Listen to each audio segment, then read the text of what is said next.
Hey, everybody, welcome back to Contest Prep University. I'm Joe Klemczewski with Adam Atkinson.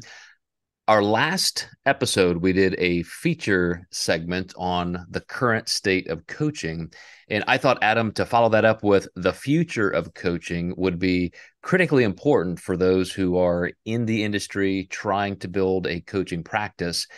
And it's kind of been on my mind for a couple of weeks. I've been talking to a lot of our coaches, some new staff in our company.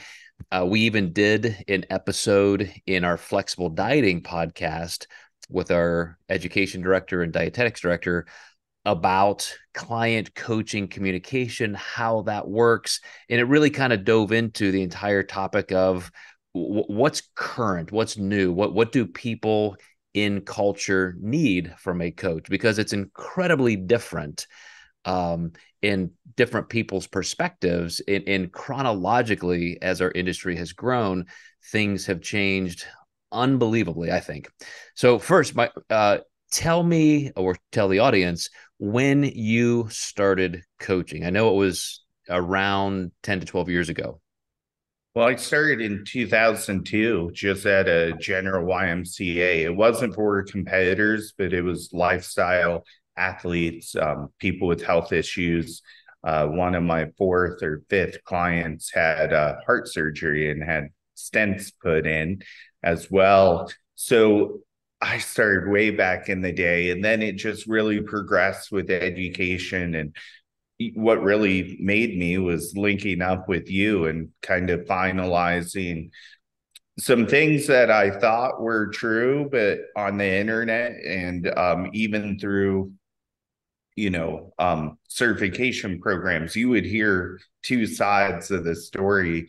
And then there really wasn't much offered for physique sport mentorship back then. So when I had linked up with you, you had confirmed a lot of the things that I felt were true with myself and my clients, because I just knew whenever I cut water, I'm like, that may work for some people, but it doesn't work for me. It doesn't seem to work for a majority of my clients. And then Ashley Barnhart had linked us up, and she's like, you're going to love this guy. He doesn't cut water either. And I was like, I've actually read some of his stuff, and he's who kind of confirmed my thoughts on this.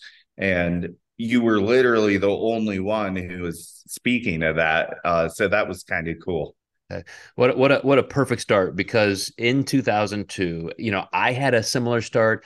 I think everybody who gets into nutrition coaching or has some foundation in health and fitness. So I came from a physical therapy background academically, had just finished my first doctorate in nutrition. I was already a WNBF pro bodybuilder. So obviously all of these things led me to the place that you already were, which was, in a gym, personal training, helping general population clients. Then it was just kind of the next thing. If I hadn't pioneered some of the things I did in contest prep, as well as personal nutrition coaching, somebody would. I mean, it was the next thing necessary for our culture. The big roadblock at that time was the entire dietetics industry as a political organization had simply blocked anybody legislatively from doing it unless they were an RD or an MD. So speaking with an intellectual property attorney, I made sure I did everything right with licensing, having a medical director, a dietetics director on staff. And that really created a path forward for the industry. And that's when you and I met. And so going from those foundational days of being in health and fitness, and then seeing this pathway forward where I can get much more specific with nutrition coaching. I literally had a video chat this morning with a client I first worked with in 2008.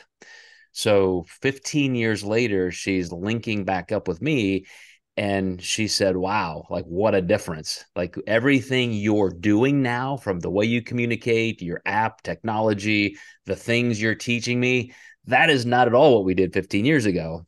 And of course, it's all better now because we just have so much more experience as an industry, so much more research at our fingertips, and just the ways we can communicate. So I'm curious now, once you had taken that step from all of your work in more of a community interface in Columbus, Ohio, to becoming one of the first big high growth online coaches.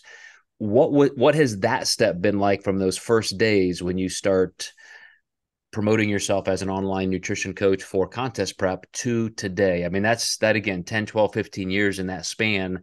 I'm sure you have seen incredible changes, and those are the things I want to talk about today. Yeah, like the differences between what it was like then versus now.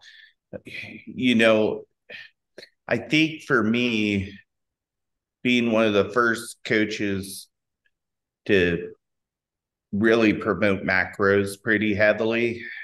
However, I had a really in the middle approach. I kind of had to. Mike Davies was in my backyard. And if people don't know who Mike is probably one of the leading coaches in the industry back then. He was super successful. So here I am, this little boy at the time compared to Mike, who had years of experience and tons of Olympiad champions. So I kind of had to divide the line. I didn't necessarily have a lot of his athletes come to me, but that was what people did. If they didn't work with Mike, they used one of Mike's plans from another client to get their success. So when they wanted to change from meal planning, but yet they were afraid to do it, I kind of had to divide that line between meal planning and macros.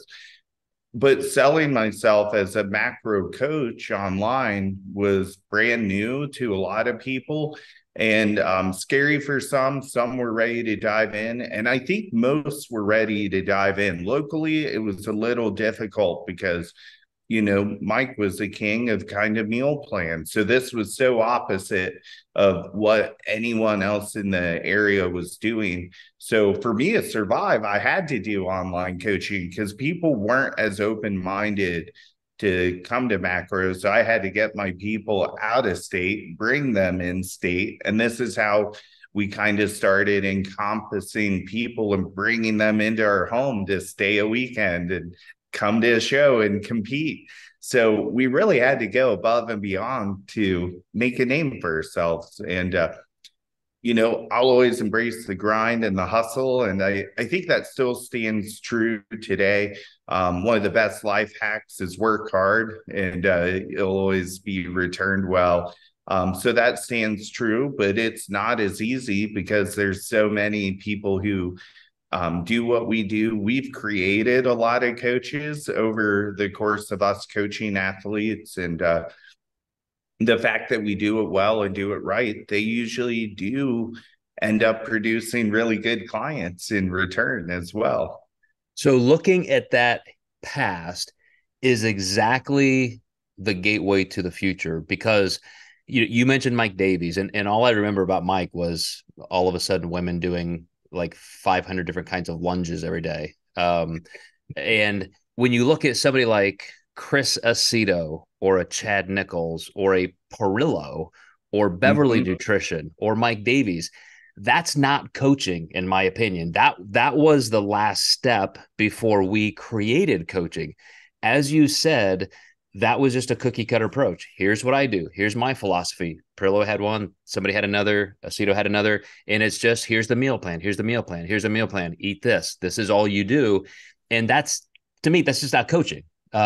Coaching is very interactive. It's getting to know somebody's physiological and phenotypical differences and being very experimental. Like here's where I think we need to go, but I need time to really, quote, coach. I need to get to know your physiology, make sure we're on the right path doing things for you. When you say you dove into macros, I'm going to expand it to say macronutrient tracking based flexible dieting, because that allows us to give a client some freedom and some flexibility. It allows us to see where their natural tendencies are and, again, experiment. And then we get to help them assess and monitor and create appropriate changes. Like that's coaching. It's like somebody in a performance sport with the clipboard on the sidelines, looking at the X and O's, team matchups, let's study game film. Like that's real coaching. So that was the beginning. Now, as you said, because I started that, I guess you would say about 25 years ago, and I was kind of a one-man band because I had my company and the staff established to do that. As I was speaking at camps and science conferences, I was able to tell people, look, I have a way you can do this too, because that's what people were asking. How do I do what you do? I literally got asked that everywhere I went.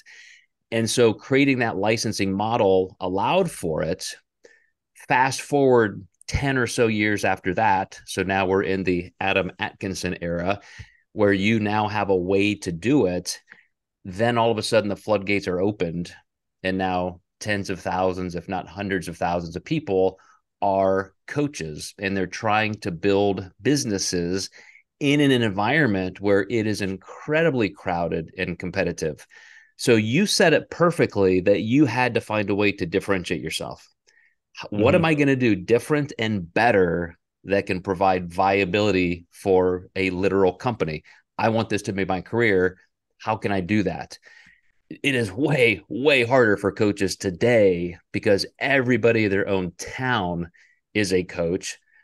You're on social media, on the internet, trying to get noticed. And I mean, good luck. If you don't have a massive audience already, you've got to build that from the ground up.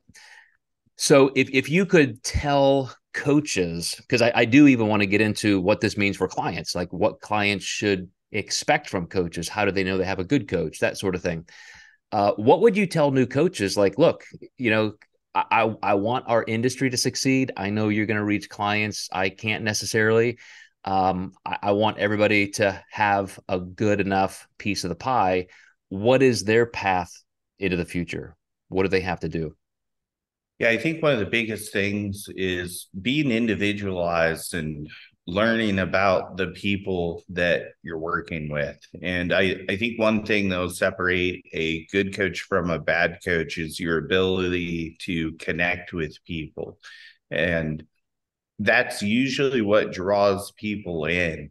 I saw a video the other day, a competitive team against my team, very successful team. And one of the videos they captured was a girl running off stage who had gotten her pro card and hugging her coach. And I was like, man, I've had hundreds of those moments, but I've never caught it on film. But what a great sales pitch. I'm immediately sold by seeing that, so having that relationship with your clients and that authenticity that's consistent, it sells and it creates great relationship. You really have to go all in. People will say, don't take it personal if you lose people. It's personal training. It is personal. And I've gotten through waves where I was all in. And then I was like, you know what? I got hurt a couple times. I'm going to be just a little more reserved. And I found, you know what? I'd rather go all in and lose versus be a little bit hesitant and deserve to lose. So don't be afraid to put your heart out there. Also, try not to take it personal, but do realize it's a personal relationship and you're going to have to accept some hard losses here and there by going all in. And that's just the reality of the business. You said enough there that may be like everything a coach needs to know. First of all, I also had a conversation today with one of our FDI Professional Coach Association coaches, and he has moved to a new place. He's kind of rebuilding a little bit his own coaching practice. And so we were going over the nuts and bolts, A to Z. This is what you need to do from square one. And I said exactly what you just did. It's, on the online side, you have to have the ability to capture those moments, like you said. But I want to back up a step and tell new coaches or coaches struggling to make it. You do have your community, your local community. That's a resource pool. You also have online. They're both incredibly viable and important. But you always have to ask yourself, as you mentioned, Adam, how am I getting noticed? How am I creating relationships? How am I connecting with people? And online, I said this a couple of years ago, as soon as everybody started the video craze, people like Gary Vaynerchuk years ago said video, video, video, like that's the future. Get on video, start a podcast, do this. Obviously, the whole world listened to him. But now it's about quality. Can you have that social media presence in a way that is high quality, that it's something people want to view and listen to, but it also has incredible value. You have to have the voice and the content that people want, because imposter syndrome creeps in and we start thinking, well, so-and-so already says that, and so-and-so is smarter than me or has a bigger following than me. And this, like, who am I? And so we start kind of shrinking back, exactly like you said, and we fail to put ourselves out there with a lot of veracity. So I would recommend coaches do a couple things. On the online side, you have to define who you are. This is who I am. This is who I'm talking to. And I have to create content that is so high utility and high value. People want to keep coming back, because I mean, how many hours a day do we spend here scrolling through? We have things we subscribe to and people, we just can't keep up. So our first goal online is to get rid of stuff. Who can I brush to the side to get to what I really want to pay attention to today? You got to be one of those people that says something, of such high quality that people want to stay. But then you have to grow the audience, because you can only draw from the people you have. That's a whole nother story. I won't get into that, but I mean, the strategies and the ways to grow your audience has to be primary, because to grow your business, you grow your audience. But a lot of people miss that local community interface. In contest prep, yes, more people are likely to look outside. They could go to another, coach who's in another state, another country. But still, there are a lot of competitors who would much rather trade a big name coach across the country for a really good local coach who's just right there and active and available and can put their hands on them and so forth. So I really think you need to start also creating that local community interface. As you started, and I still do, a mix of lifestyle, general population clients.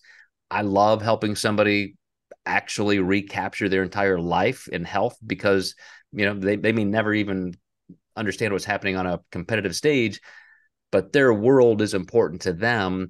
And those parts of your coaching business can really be foundational to just the income and revenue that you need, and allow you the time to be patient growing in other areas.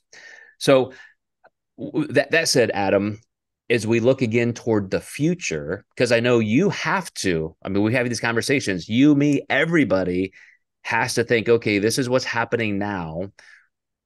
How am I going to be where I want to be next year, 5 years, 10 years? How do you see the real future of coaching? How are you going to be successful 10 years from now? I still think one of the old ways of business growth is still always going to be personal word of mouth. And I think that that's always going to stand true. And even with technology, a lot of people are realizing how fake social media is. Now there's a new website out where you can be completely anonymous and make reviews, called Reddit. So, which is basically a bunch of coaches bashing coaches they hate, acting like they were previous clients. So there's no authenticity to that, or no proof of what really happened, or it's a lot of speculation. So I think it really comes down to word of mouth and personal experience. So if you truly are a good coach, I think your flag will always sail. Mm-hmm. One of my big things, and it helps because I've been around so long, I've been in the same community for a long time, and that is that I'm also doing a lot of collaborative things. It's not just me trying to fight the system and get mine. It's who can I work with? Who can I help? Who needs my skills, and I can help funnel business their ways. It's tangential business alignment. And so I think that's incredibly important, that a new or newish coach doesn't just think, okay, business to consumer, business to consumer. I have to just try to, grab a new client where I can. How many inquiries am I getting per week or per month? And, how are my clients doing? Where are you looking outside of your own business to make sure that you can plug in and become a collaborator with other people? I think that's important.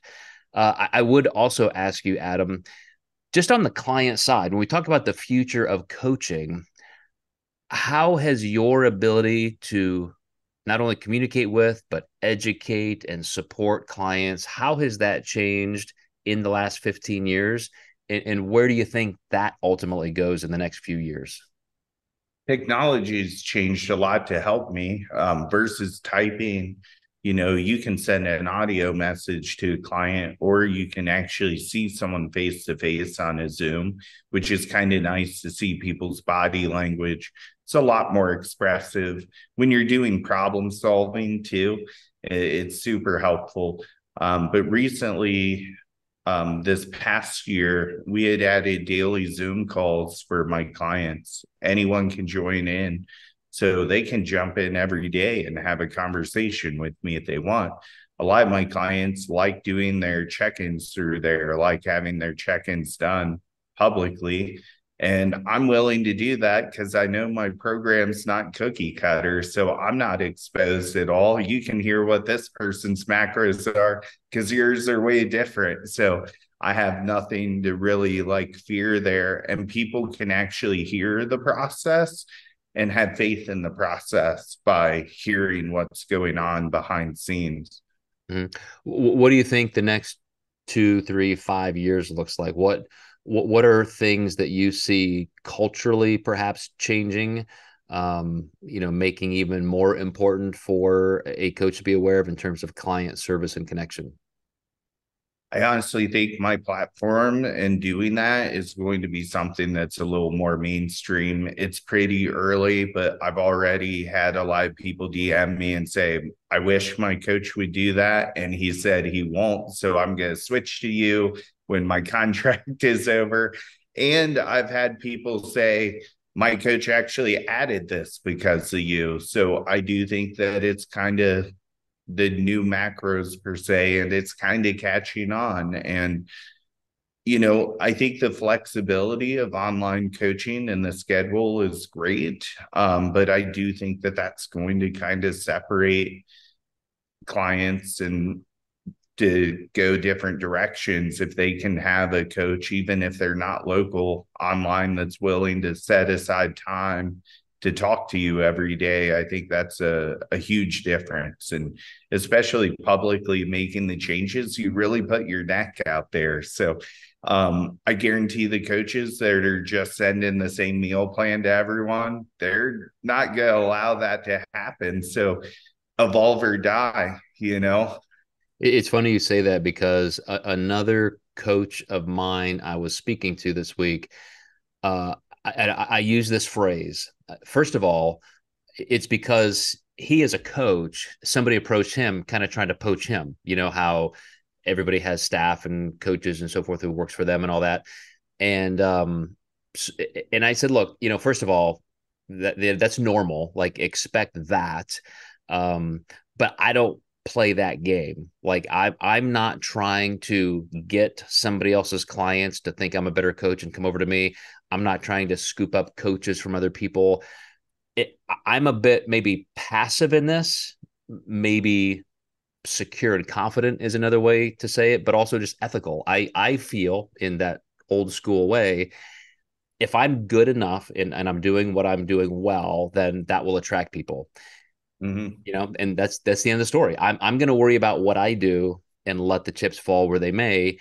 With good free enterprise competition, that just forces me to be better than anybody else, which I'm more than happy to take up that task. But here's what I told my coach. I said, because so much communication flies around, like you said, in Reddit, Substacks and so forth, you have to consider the normalization of personal nutrition coaching, contest prep coaching. I don't even have many middle-aged general population people come to me who hasn't already worked with a nutrition coach. Like it's just so normalized now. So I said, you have to expect that as people see videos of somebody running off the stage and jumping into their coach's arms, and maybe they didn't have a great season, and maybe it was their coach's fault, maybe not. Every single client at the end of every single season is a free agent. They're looking, they're shopping, they want to do better next year.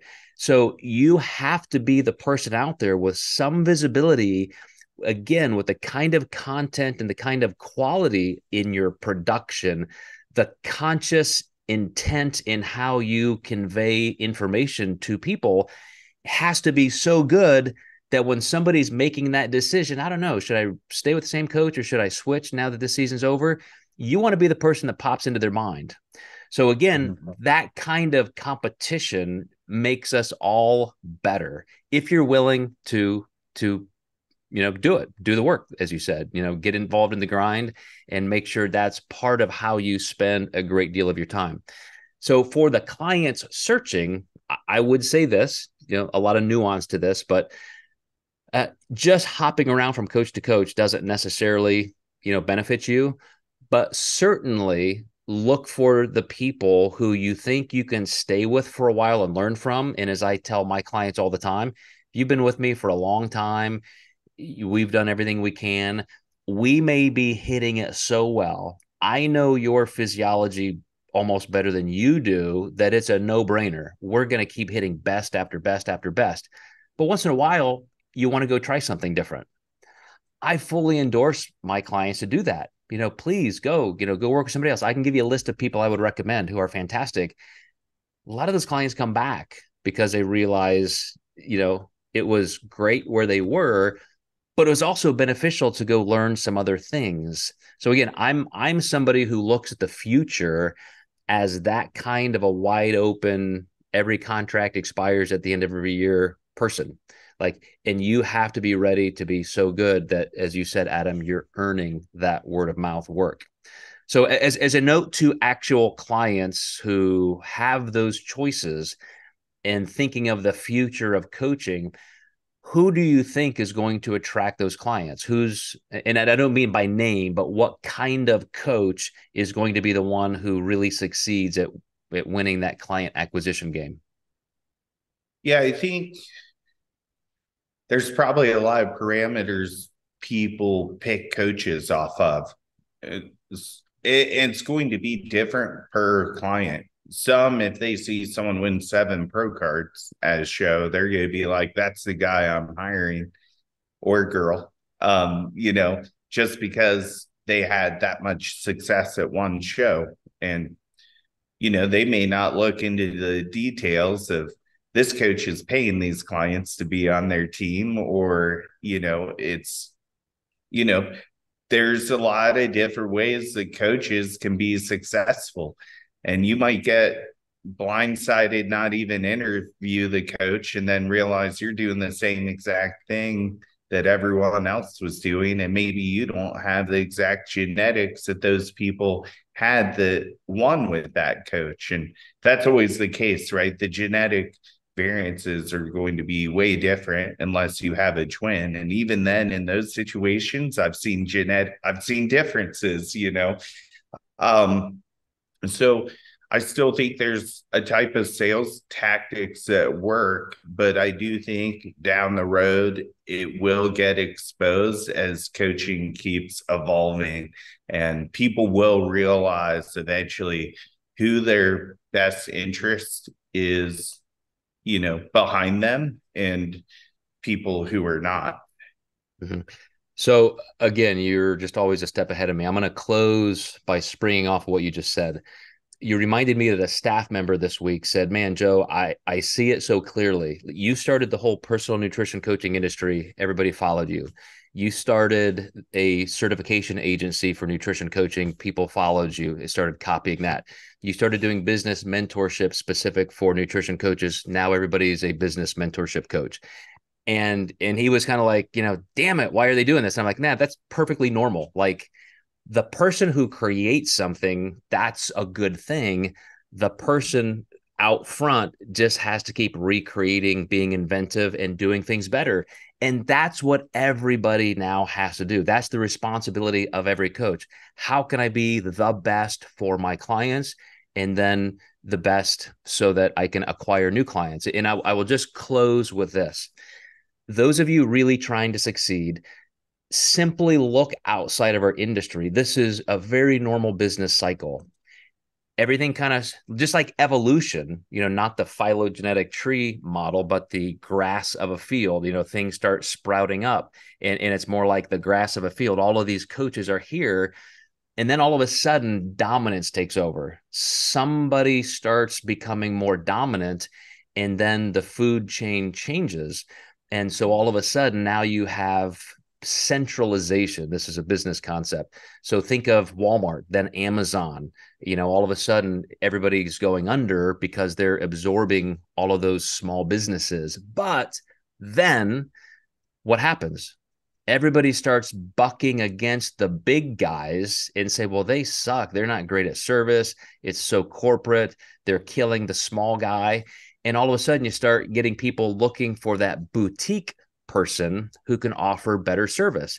So everybody out there starting now, trying to make it, your play is to be so good, so high service, so attentive, so innovative, so creative, so engaged that nobody wants a big name coach where you're just a number.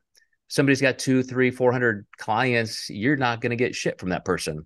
But you've got somebody who's credible and good, who's willing to help you. That's somebody that you can grow with. So again, it makes everybody, in the same place, driven to grow by quality. So anyway, sure. Adam, such good information. It's great to use your career because you were one of the beginning building blocks of that.